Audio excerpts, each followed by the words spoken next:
अच्छा, ऐसा धोखा हमारे साथ किए किया है भोगेगा तुम। यह जो निकलता है ना भोगेगा, यह अकाट्य होता है। क्योंकि किसी का भी हृदय मान लो, किसी भी जीव जंतु को आप कष्ट दें और उसका हृदय आह भर जाए, तो वह आह वज्र की लीक है, तुम्हें भोगना पड़ेगा। वह आह किसी की ना लेना। जिंदगी कोई ऐसा काय कोई आह भर कर कह दिया तुम सामर्थ हो, हम तो कुछ कर नहीं सकते।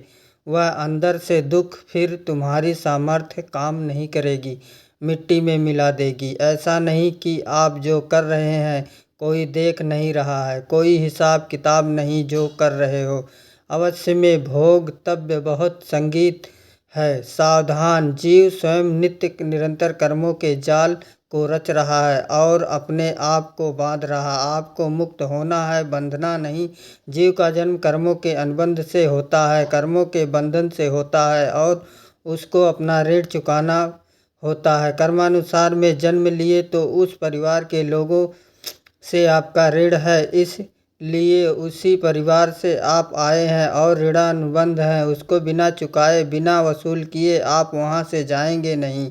आपको लेना है तो वसूल करना और देना और तो चुकाना, यह पूर्व के जन्म से निश्चित किया गया है। जैसे किसी के यहाँ पुत्र हुआ, जन्म से ही पैसा खर्चा शुरू हुआ, बड़ा हुआ तो उद्दंडता के द्वारा मार पूरे परिवार को कलेश पर कलेश देता चला जा रहा है। यह तुम्हारे कर्म का फल है। ऐसे शक्तिहीन, बुद्धिहीन, ऐसे पागल पूरे जीवन सेवा करो, तुमसे अपना हिसाब चुकाने लिए आया।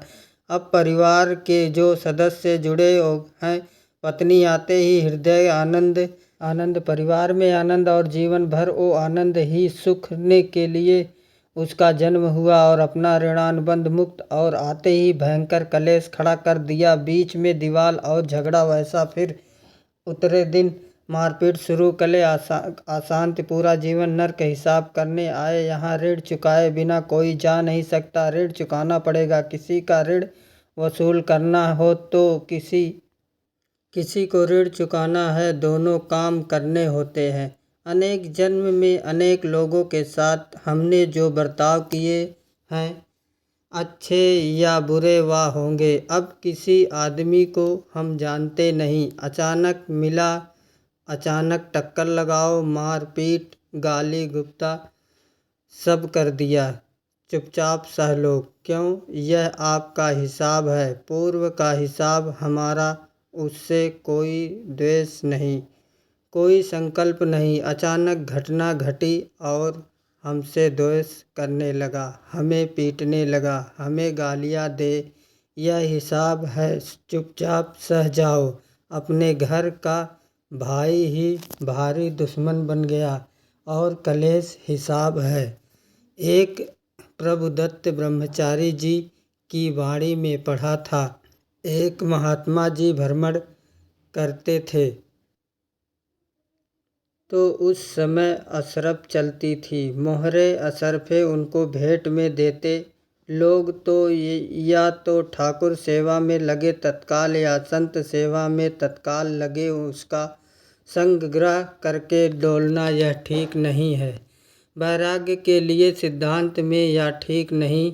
तो जब 2 4 6 8 ऐसी मोहरें हुई, उन्होंने विचार किया कि और भ्रमण करके जब काफ़ी मोहरें हो जाएंगी तो प्रयागराज में जब कुंभ पड़ता है, एक बार पूरे सब अखाड़े के संतों को, अलग अलग संप्रदाय सब संतों को बुलाएंगे और सबको पाएंगे। अब साधु है तो यही विचार करेगा और क्या विचार करेगा। तो उन्होंने ऐसा डंडा बनवाया, बेथ, जो ऊपर से चूड़ीदार और भीतर पोला, और मोहरे उसमें डालते गए। और भ्रमण जहाँ जहाँ श्रद्धालु भगत, सबके यहाँ जाना और इच्छा रखना कि एक मुहूर्त दे दे दक्षिणा में। कामना कोई भी हो वह बाधती ही है, ध्यान रखना। इसलिए प्रभु जो चाहे वो करे, अपनी चाह नहीं रखनी चाहिए। अपनी चाह प्रभु की चाह में मिला देनी चाहिए। धीरे धीरे वो छड़ी भर भर गई। भ्रमण करने वाले महात्मा चूड़ी लगाई इंतजार करते रहे। जब प्रयाग का कुंभ पड़ा तो चले तो रास्ते में एक गांव में पूछा जाता है जैसे कहीं रुको कि कोई श्रद्धालु ऐसा है जो संत सेवक है। जो तो कुछ लोगों ने बताया, हाँ एक परिवार है, बहुत संत सेवी है और आपको मिलाते हैं उनसे, आइए। महाराज घर में रुका, खूब अच्छा हलवा पूड़ी बनवाया और जो घर के मालिक थे चरण दबाए। चरण दबाते दबाते उनकी दृष्टि पड़ी उस डंडे पे, इतना मोटा और ऊपर से कुछ चूड़ी सी भी नजर आ रही। इस डंडे में तो कोई रहस्य है ही है। अब महात्मा जी को खवा पिला के सुला दिया। महात्मा जी जब सो गए तो पत्नी से धीरे से कहा, डंडा लाओ। बाबा जी का डंडा चूड़ीदार जो ही खोला पलटा तो सैकड़ों मोहरे, ऐसे संत रोज पधारे, भगवान तुम आनंद हो गए।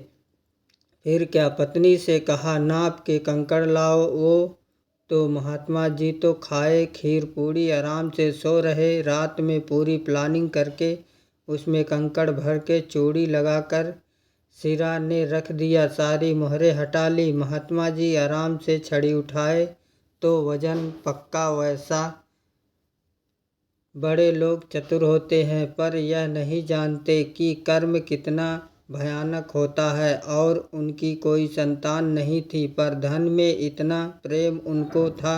बहुत सावधान साधु महात्माओं के पास जो अर्थ है गृहस्थी अगर आता वही से है, पर अगर उसको जोर जबरदस्ती या किसी छल कपट से तो उसका विनाश ही करता है। आज तक का प्रमाण है। अब उनको यह भाव पता नहीं होगा, या पता होगा तो लोभ के कारण वो उसको मान नहीं पाए होंगे। महात्मा जी गए प्रयाग में, किसी अखाड़े पर रुके और वहाँ प्रार्थना की, कल जो है संपूर्ण अखाड़ों का निमंत्रण किया जाए और सांप संतों को भोग पकवाया जाए और उनको दक्षिणा भी दी जाए। महंत ने सोचा कि बहुत बड़ा ये तो उत्सव है, क्योंकि प्रयाग में कितने हजारों संत महात्मा।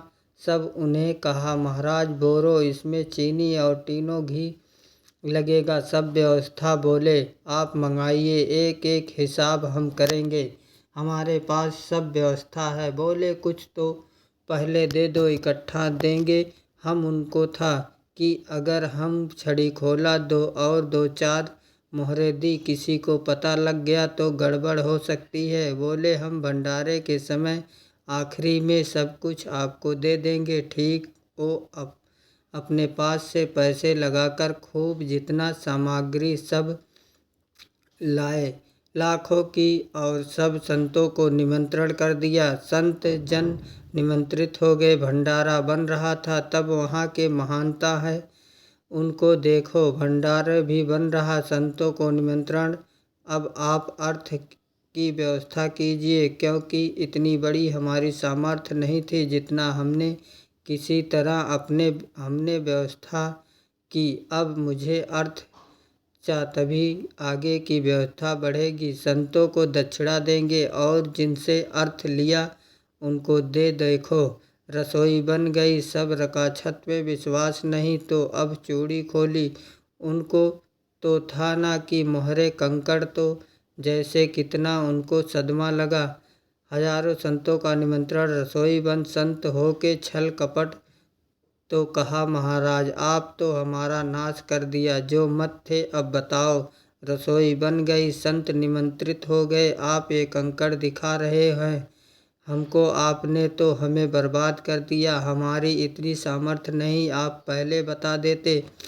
संत होकर ऐसा छल कपट। अब वो बोले तो क्या बोले, क्योंकि उनको पता था कि मोहरे हैं इसमें। अंदर से उनका चिंतन गया उसी सेठ के पास, अच्छा ऐसा धोखा हमारे साथ किया, भोगोगे तुम। ये जो निकलता है ना, भोगोगे, ये अकाट्य होता है। क्योंकि किसी का भी हृदय, मान लो किसी भी जीव जंतु को आप कष्ट दें और उसका हृदय आह भर जाए तो वह आह वज्र की लेख है, तुम्हें भोगना पड़ेगा। वो देखो भीष्म जी को भोगना पड़ रहा है। ना सांप को ऐसे धनुष की नोक से उठाया और बाम्बू के कांटों के ऊपर फेंक दिया, कई दिन तक सेदा हुआ, वो आह भर कर के मरा, तो आपको 6 महीने बाड़ों की सया पर आह किसी की ना लेना। जिंदगी में कोई ऐसी काय, कोई आह भर कर कह दिया तुम सामर्थ्य हो, हम तो कुछ कर नहीं सकते, और अंदर से दुख फिर तुम्हारी सामर्थ्य काम नहीं करेगी, मिट्टी में मिला देगी।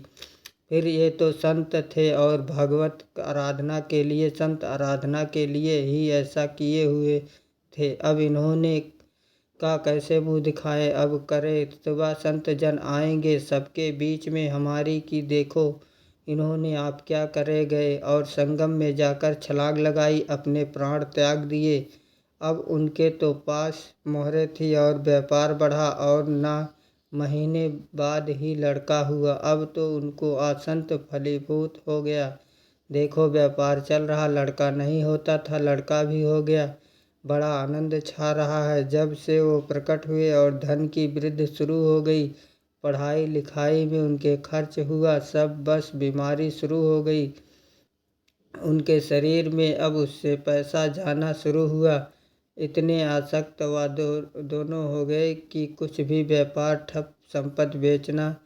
तो उन्होंने कहा बेटा मैं क्या कर सकता हूँ तुम्हारे लिए, वो हमारी अंतिम इच्छा है, प्रयाग चलो और जितने प्रयाग में संत महात्मा सबको एक बार भंडारा करवाओ, हमारी इच्छा अंतिम है।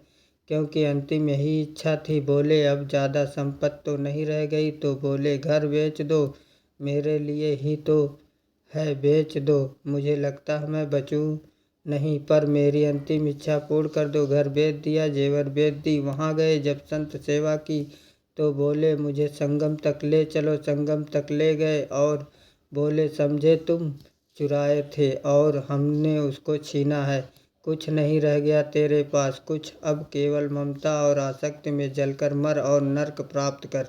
मैं वही महात्मा हूँ जिसकी तूने मोहरे ली थी, शरीर छोड़ दिया था, महात्मा को जन्म लेना पड़ा और इनको दुर्गत भोगनी पड़ी। ऋणानुबंध होश में ऐसा नहीं कि आप जो कर रहे हैं कोई देख नहीं रहा, कोई हिसाब किताब नहीं जो कर रहे हो, अवश्य में भोगतव्य, बहुत सावधान, अनेक जन्मों में अनेक लोगों से जो कुछ लिया दिया, इस लेन देन को मिटा देने के बाद ही तुम मुक्त हो गए। इसलिए एक उपाय, लेना न देना, मगन रहना। क्या मालिक को समर्पित हो जाओ, मालिक को अपना माना हुआ समर्पित कर दो। खत्म अहम तमाम सवर, पाप भयो मोच श्याम साप खत्म, आगे पीछे लेना देना सब खत्म। एकादशी स्कंद में भगवान श्री कृष्ण चंद्र ने कहा जो मेरे चरणों का आश्रय लेकर मेरा भक्ति करता है, उसके पिता ऋण, मात ऋण, देव ऋण, ऋष ऋण, सब ऋणों से मैं मुक्त कर देता। बस यही एक उपाय है, जो इसके बंद करने का उपाय भक्तों के लिए वो यही है, भगवान की शरण में होकर अपना माना हुआ पूरा भगवान के अर्पित कर दो। अर्पित करने का तात्पर्य उसमें आम हटा दो। धयम वस्तु गोविंदम तु में सपनम सेवा करवाई, उनकी सेवा करनी पड़ेगी, जिनसे तुमने जो कुछ लिया है उनको देना पड़ेगा। यह लेने देने का व्यापार जब तक समाप्त नहीं होगा तब तक तुम्हारा जन्म मरण चलता रहेगा। अब आपको यहाँ समझना है, यदि आपसे किस ने पैसे लिए बेईमानी करके नहीं दे रहा तो आप उसको गाली मत दीजिए। आपने बेईमानी की थी इसलिए आपकी बेईमानी हुई, ले गया कोई बात नहीं, बंधन से मुक्त हुए, जो बोझा था चला गया। उसको ऐसा ना देखे कि बेईमान हमारे रुपए मान लिए। अब जो कुछ होगा देखेंगे। अगर आप आगे नया कुछ करते हैं तो फिर आगे का हिसाब आपको भोगना पड़ेगा। ध्यान रखना, ऐसा नहीं है कि आपको भोगना नहीं पड़ेगा। एक ही उपाय है कि अब जो शरीर धारण इसी में जो भोग ले, आगे ना होना चाहिए तो क्या करे, सर्वतो भाव भगवान की शरण ले लो। या तो सर्वाणि कर्माणि सस्मत परा अनन्य योगेन माम धा पाते ता सामहम समुद्र धरता मृत संसार। यह बड़ा कठिन है, पार होना कोई छोटी मोटी बात है। एक महात्मा बाल्यावस्था से भजन करते थे। शालिग्राम भगवान पास रहते थे और उनकी आराधना करके बस पाठ, नाम, जप और भ्रमण करते थे। यौवन अवस्था थी। गंगा जी के किनारे अपने ठाकुर को विराजमान करके स्नान करने के लिए कपड़ा ही उतार रहे थे कि 90 लोग आ गए। भाला तलवार सब ले, मारो मारो इसको मारो, घेर लिया। तो उन्होंने हाथ जोड़कर कहा, हमने क्या अपराध किया? कोई सुन ही नहीं रहा। तो उन्होंने कहा, मार तो डालोगे ही आप 90 लोग। हम कोई अस्त्र शस्त्र तो लिए नहीं। एक बार हमें गंगा में डुबकी लगा दे दो और अपने ठाकुर को स्नान कराने दो, फिर इसके बाद आप मार देना। भगवान इच्छा से लोग रुक गए। स्नान किया और अंदर से प्रार्थना की, प्रभु यह क्या लीला है आपकी? आपके सिवा मेरा कोई नहीं और यह मुझे मानना चाहते तो भगवान ने जानते हो क्या कहा? उसके अंतर्मन में तुम मेरे में ध्यानत हो करके शरीर को छोड़ो। ये लोग मारेंगे, यह मेरे भजन का फल है कि तुम्हें 90 जन्म नहीं लेना पड़ेगा। एक ही जन्म में 90 मिलकर एक एक करके मारते। यह मेरा भजन का प्रताप है कि एक बार में ही 90 का हिसाब हो जाएगा। तुम आँख मूंदो, मेरे ध्यान में मगन रहो। मेरे प्रताप से तुम्हें कोई चोट नहीं होगी और स्वाभाविक मूर्छा अवस्था में प्राण तुम्हारे छूट जाए। ऐसा ही हुआ तो यह बात समझ लो कि ये जो कमान बंद है, अनबंद है। आप देखो, अगर आप महात्माओं ने दिया है कि तुम्हारे वंश का इससे विनाश होगा, तो भगवान भी परम धाम जा रहे हैं तो उसी कील से बाण की नोक में जो मछली लील गई थी, छोटा कण उसी से की नोक बनाई और उसी नोक प्रहार किया। भगवान के श्री चरण में वही बाण की नोक लगी और भगवान स्वीकार किया। न भगवान का बड़ा लीला विचित्र है। अगर छुप करके उधर रामावतार में बात तो इधर स्वीकार किया। भगवान ने ऐसा कहीं नहीं दिखाया कि मैं भगवान हूँ, तो मैं अपने लिए ऐसा नहीं दिखाया। नारद जी का हित किया, पर नारद जी ने सब साप दिया तो भगवान ने स्वीकार किया। बंदरों ने ही सहायता की, जैसा बोले थे वैसा यह लीला इस शरीर में भोगनी पड़ेगी। हाँ, ज़्यादा को कम में भुगता देंगे, पर अब अगला साप ना मिले इसके लिए सर्वतोभाव भगवान के आश्रित हो जाए। जैसा आपने दुकान फैला रखी है तो उसमें 2 काम होते हैं, लेना और देना। किसी को उधार दिया है तो हमें उसे लेना है, और कोई नगद देकर सामान ले रहा है तो उसे सामान देना है, या उधार लिया है तो हम देना है। अब अगर दुकान बंद कर दो है तो तुम्हें देने वाले पर जोर नहीं लेना, तो जाओ, क्षमा किया, समर्पित किया, हमारा कोई संबंध खत्म हो जावे, खुशी हो जाएगा। लेकिन देने वाला अगर दुकान भी उठा दोगे तो जहाँ भी रहोगे तुम्हारे पास वह आएगा। लाइए, हमारा तो देने पर नज़र रखिए, जिसका जिसका हिसाब है वो आपके सामने आता जाए। हटाते जाओ, लेने पर नज़र मत रखिए और दुकान उठा लीजिए। नहीं, अगर लेते देते रहे तो चलता रहेगा। आगे चलकर कुछ लेना ना देना, मगन रहना बस अपने प्रभु के चिंतन में। हम अब कैसे, ना जाने किसको क्या देना है, हमें क्या पता, तो हम पूरा हिसाब जिनको पता है उनको दे देते हैं। समझ रहे हो? उनको पता क्या लेना क्या देना। इसके पास पहुंच गए, सरकारी हिसाब से सब बराबर कर देंगे। हमको अपनी जिम्मेवारी इनके चरणों में समर्पित कर देना है, तभी हम जीवन मुक्त होंगे। ये रहस्य की बात है। प्रभु कह रहे हैं, यस्य सर्वे समारंभा काम संकल्प वर्जित ज्ञाना निधम कर्माणि बुधा। जिसके संपूर्ण कर्मों के आरंभ संकल्प और कामना से रहित है, तथा जिसके संपूर्ण कर्म ज्ञान रूपी अग्नि से जल गए हैं, उसको ज्ञानी जन भी पंडित कहते हैं, बुद्धिमान कहते हैं। पूज्य श्री भाई जी महाराज के जैसे वहाँ ज्ञाना से दग के रहे हैं, अपने वृंदावन वासियों के प्रेमा गंगा होगा तो लेस मात्र कभी तुम्हें दुख नहीं भोगना पड़ेगा।